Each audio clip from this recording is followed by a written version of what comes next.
Antti tuo meille ruokaa. Meillä on katto pään päällä. Ja me voidaan katsoa telkkaria. Meillä on kaikki hyvin vai mitä perjantai? Paitsi elämä. Elämä. Se on muutenkin ihan yliarvostettua. Ja onhan meillä kuitenkin toisemme. Luulet sä tosiaan, että mä haluan viettää jonkun hullun kanssa loppuelämäni? Hullun? Miten niin hullu? Mitä sä tuolla tarkoitat?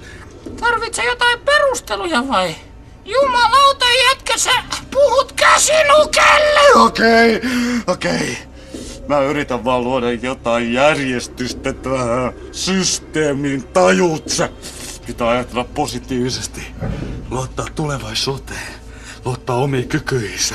Kyllä tää tästä järjestyy. Mä ei ikinä päästä täältä. Sä oot oikeessa. Me kuollaan tänne. Me ei ikinä selvitä. Mä oisin halunnut vaan tavata vielä kerran Salle ja sanoa silleen, että mä olen pahoillani. Ja että sä rakastat sitä.